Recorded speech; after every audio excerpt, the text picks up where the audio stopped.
referència al Festival Internacional d'Orgue de Poblet, que enguany ha reprès la seva programació després de 2 edicions d'aturada forçosa per culpa de la maleïda pandèmia. Qui ens en donarà tots els detalls serà la nostra companya de Ràdio Montblanc, la Gemma Bufies. Gemma, bona tarda, bon dimarts. Bona tarda, bon dimarts. Escolta, ja ens estem ambientant la mar de bé, amb aquesta selecció musical que ha fet el nostre realitzador tècnic, l'Àlvaro Rodríguez. Hem passat de cuina medieval a música barroca, no? Ja ens podem imaginar aquestes sales de Poblet, aquest escenari, no? Tan impressionant per aquest Festival Internacional d'Orgue que deies, que enguany reprèn la seva edició després d'aquests 2 anys d'aturada. Aquest certamen va començar el 24 de setembre, però, amb el primer concert, i aquest octubre doncs, ens segueix amb 2 propostes més. Per parlar d'aquest Festival Internacional d'Orgue de Poblet, tenim amb nosaltres en Pep Gorgori, que és musicòleg, periodista i és el portaveu del festival. Benvingut. Pep, no el sentim. El Pep Gorgori... Culpa meva. Molt bona tarda, com esteu? Bona tarda. Així és, no? Doncs repreneu l'activitat amb ganes, no? Suposo, després d'aquests 2 anys d'aturada. Amb moltíssimes ganes, sí, per descomptat. Trobàvem molt a faltar el caliu del públic i la música de l'orgue de Poblet, que és un orgue molt especial, construït per una persona que és l'Andreas Metzler i tot el seu equip, una marca, uns constructors que estan basats a Suïssa, i que és l'únic orgue Metzler que hi ha a la península ibèrica. Quin embolic, amb les esses sordes i sonores, és que ara, després de veure la secció sobre llengua de l'Agnès, estic tan tens. Estàs tens. No volem espantar ningú, només faltaria. En tot cas, jo m'he quedat aquí amb el... És a dir, orgue Metzler. Exacte. Metzler és una característica? No, és un senyor. És un senyor que ja és, no sé si crec recordar que la tercera generació de senyors Metzler, diguéssim, que van fent orgues. L'actual és Andreas Metzler, no és un senyor sol, és tot un equip que treballen allà a Suïssa, fan orgues per tot el món i la seva especialitat és fer orgues tal com es feien en l'època de Johann Sebastian Bach i els organistes immediatament anteriors. Per tant, al nord d'Alemanya, en l'època barroca. És la seva especialitat i per això l'orgue de Poblet està pensat d'aquesta manera, no? Sobretot per al repertori barroc, però no només, perquè arribem fins al segle XX. Anem a pams, que encara tenim temps per anar-ho explicant i detallant de mica en mica. Aquest orgue de Poblet ha estat netejat, no, en profunditat aquest setembre. Sí. Llavors, això eren més de uns 3.500 tubs, em sembla. Què ha passat? Es diu ràpid. Per què havia de netejar? Passa amb tots els orgues sempre. Si els vols mantenir en òptimes condicions, necessites un manteniment permanent, que això el monestir de Poblet qui ho fa és un mestre organer, que és l'Òscar Laguna, que té una dilatadíssima experiència en la construcció i el manteniment d'orgues, però sí que cada 10 anys cal fer una revisió més en profunditat. Per què? Al final l'orgue està fet de fusta i de metalls, i la fusta pot tenir insectes, pot tenir carcoma, els metalls es poden oxidar amb la humitat, pot haver-hi alguna altra mena de problema estructural que s'hagi assentat. Bé, són instruments que són molt grans i que semblen unes enormes màquines, però al final són molt delicats, no? Són com un cotxe que el veus i si tot va bé funciona bé, però si falla algun cargol doncs s'ha d'anar apretant. De fet, aquest símil, així mig en broma, aquests dies, aquestes setmanes que han estat al monestir treballant, els membres del taller d'Andreas Metzler fèiem aquesta broma, no? Era una mica com passar l'ITB de l'orgue. Doncs cada tant se li ha de fer una mica d'estudi, posar-lo a punt, no és que estigués malament, però precisament aquesta és la gràcia, no? Abans que estigui malament, doncs se li fa un manteniment i així ens estalviem ensurts. Exacte, arrel d'aquesta neteja que es va fer a l'estiu, a les notícies, no? A les notícies que es van fer a la comarca, doncs llegíem que, clar, que en aquest òrgan, que sembla una peça viva, no? Perquè com a materials vius o que es poden malmetre amb el temps, doncs clar, li afecta les variacions climatològiques, la humitat, especialment si hi ha pluja i fins i tot que que ha propiciat l'aparició de fongs. Sí, poden aparèixer, esclar, sí, allà on hi ha humitats i espais tancats, i en l'orgue n'hi ha uns quants, perquè nosaltres veiem els tubs grans, els de la façana, però allò crec recordar que són aproximadament un 10% dels que hi ha, Llavors per dintre està tot ple de mecanismes, llavors si s'hi acumula pols, si s'hi acumula qualsevol cosa i òbviament fongs. I sí, és un instrument tremendament delicat, en el sentit que dèiem abans, però també en el sentit de l'afinació. Per exemple, si un dia ha fet bo durant tot el dia, arriba al vespre, toca fer el concert i mitja hora abans del concert es posa a ploure, en aquest cas l'Òscar Laguna, que és l'afinador, ha d'anar a cuitacorrents perquè no es desafinen tots els tubs, però sí que hi ha un tipus de tubs determinat, que són els més accessibles, ja els posen de manera que quan has de córrer ja pots anar per ells, que sí, efectivament es desafinen. I si es Ostres. desafinen aquests i no es desafinen la resta, clar, l'efecte és molt nefast, el mateix amb canvis bruscos de temperatura. Però sí, això passa, és una cosa orgànica. La fusta amb la humitat doncs canvia de forma, canvia de dimensions. I amb el que evoluciona la tecnologia no s'ha trobat una manera per tal que no s'hagi de córrer a última hora o de que la incidència sigui mínima en canvi de brus de temperatura o en cas d'humitat? Jo ara penso en aquella solució que segur que molts dels nostres oients, nosaltres mateixos, potser fins i tot hem arribat a aplicar en l'àmbit quotidià, que és el plat d'arròs. Un plat d'arròs dins de la caixa del piano. Sí. En un piano de paret, en un piano d'escala que tinc, plat d'arròs. Correcte, com aquí jo darrere també, els Sí. oients que només ens escolten no ho veuen, però els que ens vegin, doncs jo el tinc. El que passa és que, clar, imagina't un plat d'arròs per les dimensions d'un piano, Ara, imagina't la d'arròs que cal, no ja per l'orgue, però és que l'orgue està en un espai que és l'abadia de Poblet. Llavors, crec que triguem més a portar totes les saques d'arròs que necessitaríem que no pas a arreglar. Mira, la tecnologia ha avançat molt i ara us explicaré fins a quin punt ha avançat posant-vos l'exemple de l'orgue de Poblet, que parlem molt de que es fa els mecanismes són exactament igual que els de l'època de Bach i és una de les gràcies, però després hi ha tot un seguit d'afegits que faciliten molt la vida dels organistes.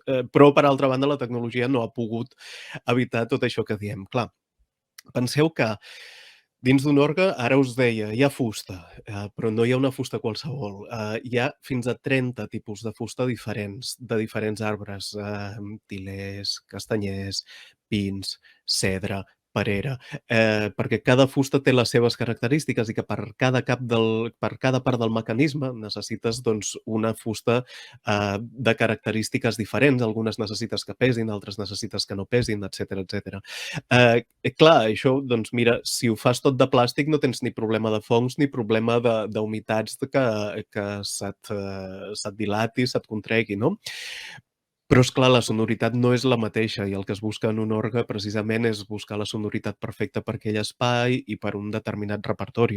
Un exemple molt senzill, si vareu aprendre, si teniu el trauma d'haver tocat la flauta de petits, doncs les flautes aquestes de plàstic que valen 5 eurets a qualsevol botiga no sonen igual que una flauta bona, d'un metall bo o una flauta de fusta. Per què? Perquè hi ha tot un seguit de reverberació, de sons harmònics que el plàstic no et genera. Llavors, si es canvien els materials, es canvia la sonoritat. Fixeu-vos, per exemple, que els constructors d'orgues són dels pocs que tenen una excepció legal a la Unió Europea per poder treballar encara amb plom. El plom sabeu que és un material cancerigen, que no es pot fer servir en general per res, però hi ha unes determinades aleacions de tubs que no funcionen bé, no els pots donar la forma que necessites si no hi poses una part de plom. I llavors un dels pocs artesans que poden treballar amb plom són els constructors d'orgues. Per tant, imagineu-vos fins a quin punt pot canviar tot això. Ara bé, sí que és veritat que amb el pas del temps s'han anat afegint algunes millores tecnològiques pel que fa a la registració. Si teniu present el teclat d'un orgue, hi ha aquells teclats que són com de piano superposats i als costats hi ha tots uns tiradors que normalment es feien servir. En altres èpoques es feien seccionaven amb les mans, amb les mateixes mans que has d'estar tocant el teclat, amb la qual cosa es complicava molt la feina de l'organista. Ara hi ha maneres de programar-ho, de manera que tots aquells registres que són els que modifiquen el so i fan que sonin més tubs, menys, o una determinada família de tubs i no una altra, doncs tot allò pot estar automatitzat i aquestes millores sí que les incorpora el teclat de l'orgue de Poblet, que hi ha una part del teclat que tu estires i surt una consola, un petit ordinador i en allà de sobte és com si estiguessis a l'Enterprise. Però, per tant, sí, ha arribat la tecnologia, però no pot substituir algunes coses, no pot substituir tot. Aquest instrument, tal com sentíem a l'inici, ens transporta a èpoques llunyanes, no? És un instrument com molt carregat, molt senyorial, no? Almenys és el que més present tenim quan pensem en un òrgan.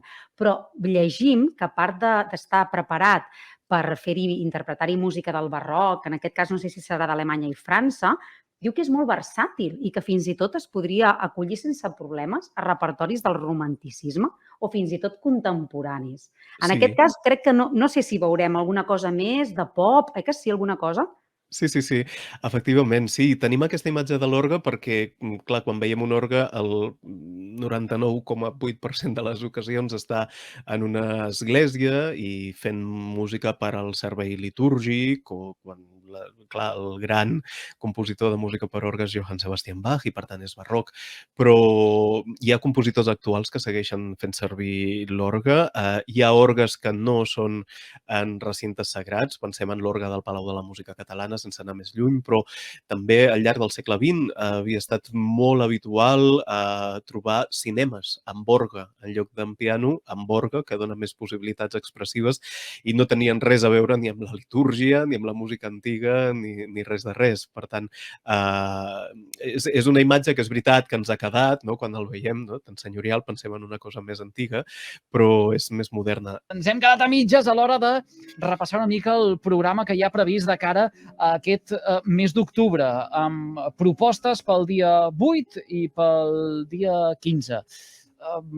Com les agafem o com les calendaritzem, aquestes propostes? O què és el que tenen previst? No sé si hi ha repertori tancat i podem avançar alguna coseta. Hi ha repertori tancat i podem avançar i ve precisament lligat amb el que dèiem, de la modernitat o no modernitat de la música per orgue, perquè podrem veure una mica de tot. El director artístic del festival, que és un monjo de Poblet, Fra Josep Antoni Peramos, sempre escull intèrprets de nivell internacional molt poc habituals en els cartells dels festivals d'orgue que tenim més o menys a prop i sempre que permetin lluir totes aquestes possibilitats de l'orgue. Doncs el d'aquest dissabte, per exemple, el protagonitza Pablo Márquez Caraballo, que és un organista espanyol d'una talla increïble i que proposa un programa molt i molt interessant, perquè és precisament un programa que podríem dir el típic per al qual havia estat concebut l'orgue de Poblet, que és centrat en el barroc del nord d'Alemanya. Arriba fins a Johann Sebastian Bach, però també agafa obres dels seus mestres i de la influència més directa que va tenir.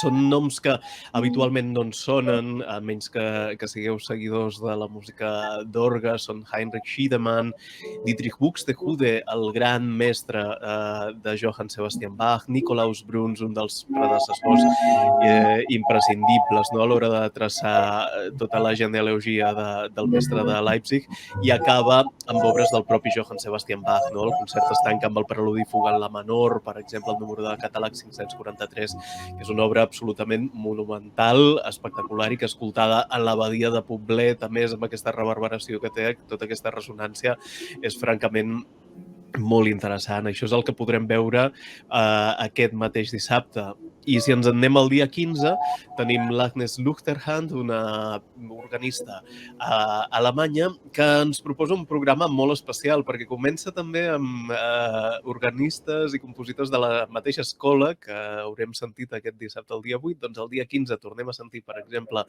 Buxtehude, però també Beckmann, i se'n va més cap al romanticisme. Mendelssohn, Schumann, acaba el concert amb Johann Sebastian Bach, però just abans interpreta obres d'un autor viu, que és el Michael Schütz, que va néixer el 1963 i va escriure un recull d'obres que es diu 20 peces pop per a orgue, i llavors són música pop, el pop, vaja, el que estem acostumats a pop, però en versió per orgue, utilitzant, això sí, tots els seus recursos i tot el virtuosisme de que sigui capaç l'intèrpret. Per tant, fem un recorregut de 400 anys tranquil·líssimament. Curiós. Molt ràpid i per acabar, perquè tenim ja en espera la següent convidada, la informació de servei, la que de ben segur molts oients estan esperant. Com podem... Entrades a la venda, a la web del Monestir de Poblet, 12 euros, 50% de descompte per estudiants, hi ha abonaments que encara us en podeu fer 2 concerts i surten per 20 euros, 10 euros al concert, i els concerts són els dissabtes 8 i 15 a les 20:45 del vespre.